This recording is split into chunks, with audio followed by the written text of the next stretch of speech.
반갑습니다. 신학과 신앙의 노승주입니다. 오늘은 기독교 양요 1권 9장의 내용을 함께 살펴보도록 하겠습니다. 지난 시간 살핀 것처럼 성경은 스스로 그 권위를 자증하고 있죠. 그러나 이 자증하는 성경을 믿을 수 있는 이유는 성령 하나님께서 성도에게 내적으로 증거해 주시기 때문이에요. 그런 점에 있어서 계시는 결코 성령 하나님의 사역과 무관하지 않다는 사실을 우린 살펴보았습니다. 오늘 함께 보게 될 기독교 양요 1권 9장의 내용은 성경과 성령의 그 관계에 대해서 다루고 있습니다. 오늘은 이 내용을 함께 살펴보도록 하겠습니다. 칼빈은 기독교 양요 1권 9장에 이르러서 광신자들이라 부르는 자들에 대해서 다루고 있습니다. 그렇다면 칼빈은 어떤 사람들을 광신자들이라고 불렀을까요? 칼빈은 이렇게 말합니다. 성경을 배척한 채 하나님께 가닿는 내가 모르는 어떤 길이 있다고 상상하는 사람들은 오리에 빠져 있다기보다는 광란에 사로잡혀 있다고 여겨져야 한다. 왜냐하면 최근에 경박한 어떤 사람들이 일어나 더 없이 거만하게 성령의 교도권을 구실로 삼아 모든 성경 읽기를 냉시하고 그들의 표현에 빌리면 죽어있고 죽이는 조문을 여전히 따르는 사람들의 단순함을 비웃고 있다.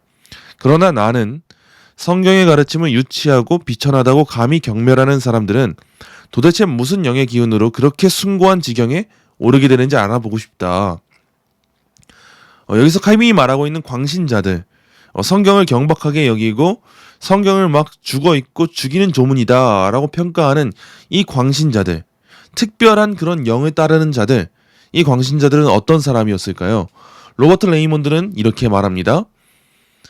여기서 칼빈이 염두에 두고 있는 이들은 허브마이어, 댕크, 해저와 같은 제세례파들, 세바스찬 프랑크와 같은 합리주의자들, 토마스 민처, 칼슈타트, 슈뱅크펠트와 같은 직통 계시자들이다. 칼빈이 보기에 이들은 하나님의 영을 그분의 말씀으로부터 분리시키고 자신들의 체험 속에서 후자보다 전자를 더 높이고 있었다. 칼빈이 말하는 이 광신자들은요, 위와 같은 합리주의자들, 직통 계시자들이었습니다. 성경을 배척한 채 하나님께 이르는 어떤 길이 있다고 말하는 그 주장하는 사람들의 특징이 어떻습니까? 칼빈이 말하는 것처럼 성경 읽기를 냉시하죠. 가볍게 여기죠.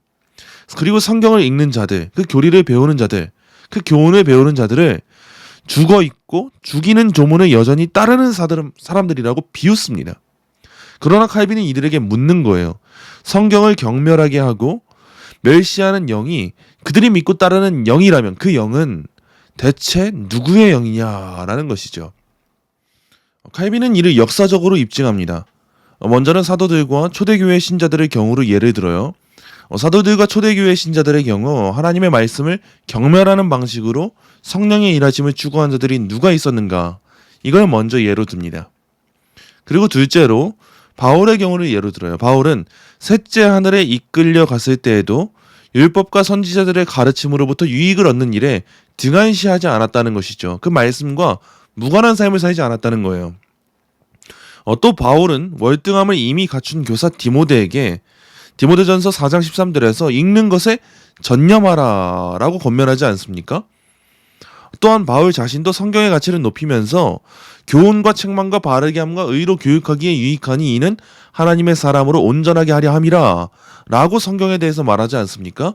그런 점에 있어서 칼빈은 이 광신자들, 성경의 가르침을 가볍게 여기는 자들에 대하여서 이렇게 말을 했습니다. 하나님의 자녀들을 마지막 목표에 이르도록 줄곧 이끌어가는 성경의 유익을 헛되고 일시적인 것으로 가장하는 저 악마적 광기는 무엇인가? 칼빈은 그 광신자들의 행태에 대해서 악마적 광기라고까지 표현합니다. 이 표현은요, 절대 과하지 않아요. 성경의 가르침을 가볍게 여기고 개인적인 주관적인 그 확신에 가득 찬 그 그릇된 영적 삶을 추구하는 사람들, 그들은 악마적 광기의 삶을 살아가는 것이다 라는 겁니다. 우리 주님께서 자기의 영을 주시겠다고 하셨을 때 그 영은 어떤 영이었습니까? 칼빈은 이렇게 말합니다. 주님이 자기의 영을 주시겠다고 약속하신 그 영은 그 어떤 종류의 영인가? 다름 아니라 이 영은 스스로 말하지 않고 주님 자신이 말씀을 통하여 전하여 주신 것들을 제자들의 마음에 집어넣어 스며들게 한다.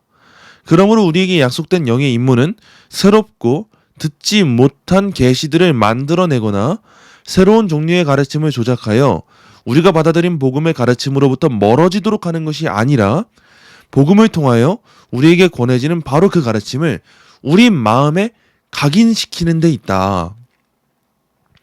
우리 주님께서 약속하신 성령은 스스로 새로운 계시를 만들어서 새로운 가르침을 주시는 분이 아니십니다. 우린 오해해서 안 돼요. 새로운 무언가를 우리에게 매번 계속해서 얹어주시는 그런 분이 아니라는 거예요. 오히려 이미 주어진 말씀을 통해서 그 가르침을 우리 마음에 각인시켜 주시는 분인 거예요. 깨닫게 하시는 분이시다라는 겁니다. 이전에 없었던 새로운 것을 우리에게 깨닫게 하시는 것이 아니라 이전에 이미 주어진 내용들을 우리에게 다시금 깨닫게 하시고 적용하시고 그렇게 증거하신다는 겁니다. 그런 점에 있어서 칼빈은 이렇게 말하는 거예요. 만약 우리가 하나님의 영으로부터 어떤 유용함과 열매를 받아 누리는 것을 즐거워한다면 우리는 열심을 다하여 성경을 읽는 것과 청종하는 것 모두에 우리 자신을 들여야 한다. 성령 하나님께서는 우리가 열심을 다해서 성경을 읽도록 하시고 청종하게 하시고 그 말씀을 깨닫게 하십니다. 그런 점에 있어서 칼빈은 만약 무슨 영이 하나님의 말씀의 지혜를 배제하고 또 다른 가르침을 우리 위에 주입시킨다고 하면 그것은 공허함과 거짓에 속한 것으로 의심받아 마땅할 것이라고 말해요. 왜냐하면 사탄은 자신의 광명의 천사로 가장해서 그 거짓된 것을 진실된 것처럼 그렇게 여겨지게 하기 때문입니다. 우리가 이렇게 말할 때 광신주의자들, 칼빈이 표현한 이 광신주의자들은 우리를 향해서 왜 성령의 일하심을 제한하느냐고, 왜 성령을 말씀에 종속시키느냐고 물을 겁니다. 우리 성령 하나님은 그런 분이 아니십니다. 왜 그렇게 말씀에 그 문자에 종속시키십니까? 왜 성령의 사역을 제한하십니까?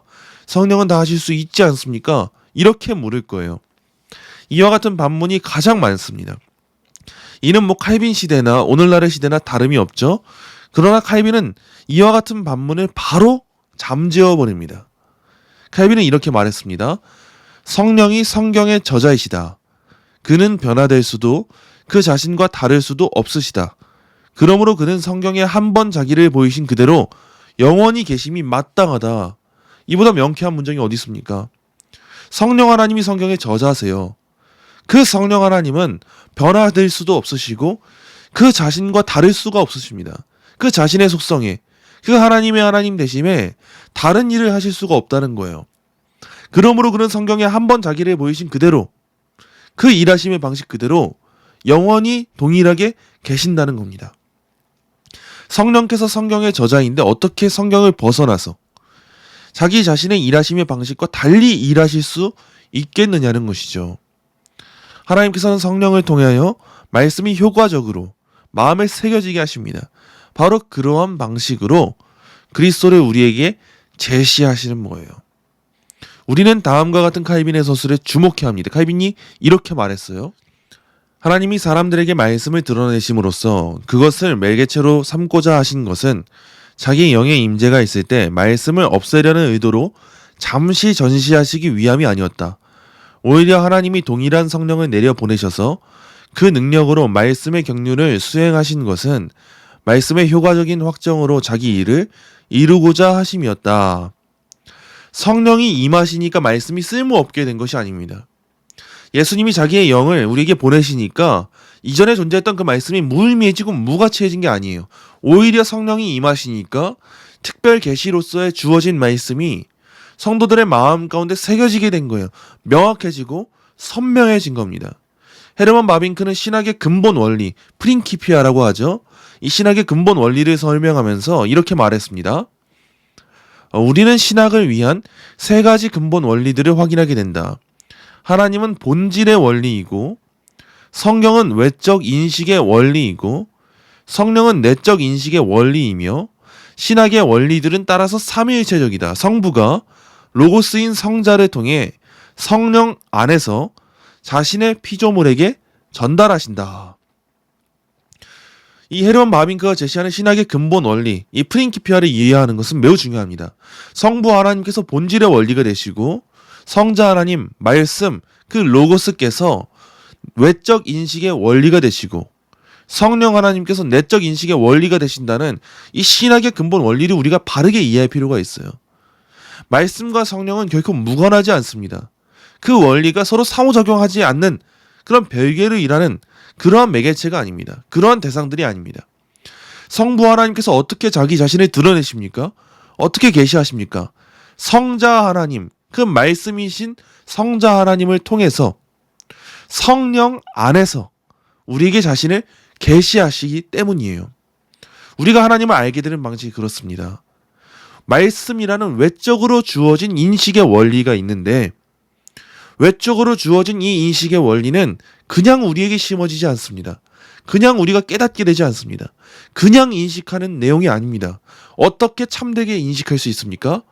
성령 하나님을 통하여 그 내적 인식의 원리를 통하여서 성령 하나님의 사역을 통하여서 그렇게 성경의 말씀이 우리에게 참되게 인식될 수 있는 것입니다. 칼빈은 기독교학교 1권 9장에서 이와 같은 내용을 다루었습니다. 오늘날에도 구속사적인 의미에서의 그 오순절 성령 강림 사건을 단회적인 사건으로 보지 않고 연속적인 사건으로 이해하면서 그럴 땐 성령 운동을 주장하는 이들이 참 많습니다. 특히나 자기가 특별한 사도직의 은사를 감당하는 사람인 것처럼 어떤 전도자라고 하고 뭐라고 하고 이렇게 돌아다니면서 그럴 땐 성령 운동을 펼치는 사람이 얼마나 많습니까? 칼빈이 말하는 광신자들이 그런 사람들인 거예요. 또 그런 형태로 보여지진 않다 할지라도 오늘날 성경 말씀은 얼마나 가볍게 여기면서 개인의 그 영성, 경건도 아니죠. 그런 영성 생활, 그런 개인의 묵상, 자기 주관적인 체험 생활 이런 것들을 추구하는 사람들이 얼마나 많습니까? 바로 그런 자들을 향하여서 칼빈은 광신자들이다라고 말하는 거예요. 그러나 우리는 건전한 개혁주의 신앙으로 그러한 혼돈에 빠져서는 안 됩니다.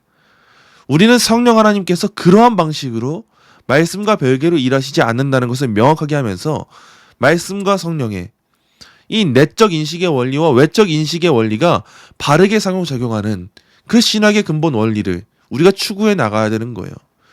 그런 점에 있어서 로버트 레이먼드는 말씀 없는 성령은 망상이요 성령 없는 성경은 그 말씀은 죽어 있다는 것이다 라고 말했습니다. 이 말을 우리가 늘 기억할 필요가 있어요. 말씀이 없이 일하는 성령은 망상이라는 거예요. 그 망상이에요. 허구라는 것이죠. 반면에 성령 없는 그 말씀은 어떤 것입니까? 죽어 있는 거예요. 메마른 교조주의와 다를 바가 없다는 것입니다. 그렇다면 우리에게 요구되는 자세가 무엇일까요? 오늘날에 살아가는 우리들에게 그 요구되는 삶의 자세가 무엇일까요? 건강한 균형입니다. 이제 우리는 말씀을 그 말씀으로만 받아들이는 것이 아니라 성령 하나님을 통하여 깨닫게 된다는 이 사실을 알게 되면서 이제 성령 안에서 우리가 말씀을 읽기를 사모하고 말씀을 듣기를 사모해야 되는 것이죠. 또 더 나아가서 이제 우리는 자기 주관적인 그러한 그릇된 성령 운동의 삶을 살아가는 것이 아니라 겸손하게 성령 하나님을 의지하면서 간구하면서 말씀을 멀리하지 않고 말씀에 더 가까이 하는 그 경건의 열매를 맺어 나가야 되는 것입니다. 칼빈은 이렇게 기독교학교 1권 9장의 내용을 통해서 성경과 성령의 이 관계에 대하여 다루었습니다. 이제부터 우리가 살아갈 이 시간들 가운데 이제 우리는 어떻게 살아가야 할까요? 이 바른 균형을 지키면서 광신자들이 되지 않고 본질의 원리이신 성부 하나님을 통하여서 그 성부 하나님께서 우리에게 제시하신 성자 하나님을 통하여서 그 우리 모든 내용들을 그 외적으로 주어진 인식의 원리들을 내적으로 깨닫게 하시는 성령 하나님 안에서 이 모든 은혜의 수단들, 이 은혜의 원리들 가운데 은혜 안에 장성하게 자라나야 하는 것입니다. 칼빈은 기독교학교 1권 9장에서 이와 같은 성경과 성령의 관계에 대해서 다루었습니다. 오늘의 내용은 여기까지입니다. 감사합니다.